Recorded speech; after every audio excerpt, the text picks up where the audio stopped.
Assalamualaikum warahmatullahi wabarakatuh. Perkenalkan, nama saya Rati Setiana dari kelompok 2 Tunarungu. Di sini saya ingin menjelaskan tentang PKKMB Prodi yang disampaikan pada minggu kemarin. Jadi di sini ada pengenalan visi dan misi Prodi Pendidikan Khusus. Jadi visinya ini menjadi pusat penelitian dan layanan pada masyarakat berkaitan dengan asesmen dan intervensi anak berkebutuhan khusus. Terus misinya ialah menjadi program studi pendidikan khusus dalam perkembangan ilmu dan teknologi di bidang pendidikan khusus. Terus lulusan profil pendidikan khusus biasanya akan menjadi guru pendidikan khusus. Terus ada asisten peneliti pendidikan khusus. Terus ada pekerja sosial dan kewirausahaan. Terus di sini saya juga ingin menjelaskan tentang latar belakang kurikulum MBKM atau biasa kita sebut Merdeka Belajar Kampus Merdeka. Nah, latar belakangnya ini untuk mencapai pembelajaran mencakup aspek sikap, pengetahuan, dan keterampilan secara optimal dan selalu relevan.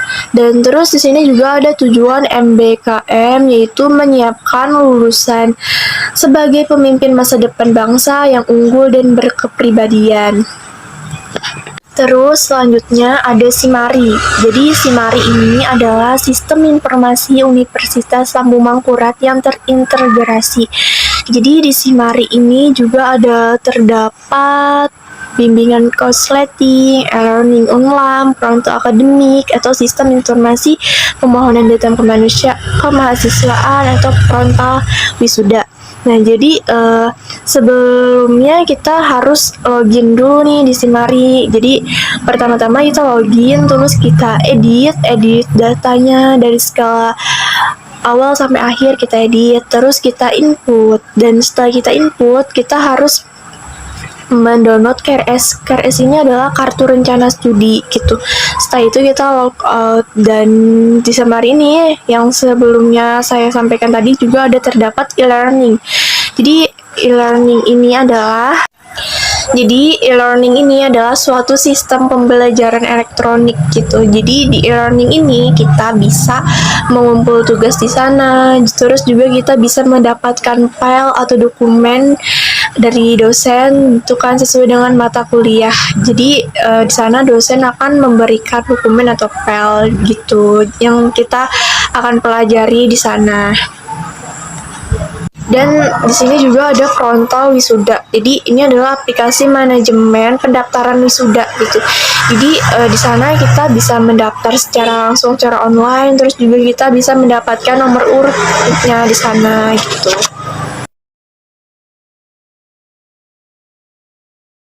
Di Prodi Pendidikan Khusus ini juga ada terdapat laboratorium. Nah, di sana juga kita bisa meminjam di laboratorium itu, tapi kita harus izin dulu di sana. Dan program bidang akademik dan praktikum di sini ada kajian ilmiah dosen, terus ada kajian ilmiah mahasiswa, seminar, pelatihan, dan praktikum. Terus selanjutnya adalah etika berkomunikasi. Etika ialah perkenaan apa yang baik dan apa yang buruk, berkenaan dengan yang benar dan yang salah yang dianut oleh suatu golongan ataupun masyarakat. Di sini juga ada etika berpakaian dan berias. Yang pertama, kita tuh harus sopan, menutup aurat, terus tidak boleh memakai kaos oblong karena itu tidak sopan, dan tidak boleh ketat juga untuk berpakaian, dan tata rias wajah tidak boleh berlebihan karena sesuatu yang berlebihan itu tidak baik. Terus rambut dan jilbab harus tertata rapi, jangan sampai kayak berbelit-belit gitu. Dan juga ada etika mengirim pesan kepada dosen. Yang pertama, perhatikan waktunya, jangan sampai kita itu mengganggu aktivitas beliau di waktu makan ataupun di waktu sholat bahkan malam. Terus juga gunakan bahasa Indonesia dengan baik dan dimulai dengan salam, terus sebutkan identitas seperti nama, NIM, terus prodinya dari mana, dan keperluannya dengan singkat, padat, dan jelas, dan diakhiri dengan kata maaf dan terima kasih. Selanjutnya ada etika menelpon dosen. Jadi yang pertama kita itu harus izin terlebih dahulu kepada dosennya. Setelah kita diberi izin, terus kita nelpon dengan mengucapkan kata salam, terus menyebutkan identitas seperti nama, NIM, dan prodinya apa, terus keperluannya apa dengan singkat dan jelas, terus diakhiri dengan kata terima kasih dan salam. Dan juga ada etika masuk ke prodi. Jadi yang pertama perhatikan waktunya, jangan sampai di waktu-waktu istirahat gitu kan. Terus juga mengucapkan salam pertama-tama supaya kita tuh kesannya sopan dan berpakaian rapi juga, dan menyampaikan maksud dengan jelas. Jadi tujuan kita itu apa datang ke sana. Dan ada etika perkuliahan tatap muka. Jadi yang pertama hadir tepat waktu, jangan sampai kita tuh telat daripada dosennya. Terus memperhatikan dengan jelas penjelasan dari dosennya, kita perhatikan, kita cerna. Terus juga bertanya ataupun berpendapat dengan santun.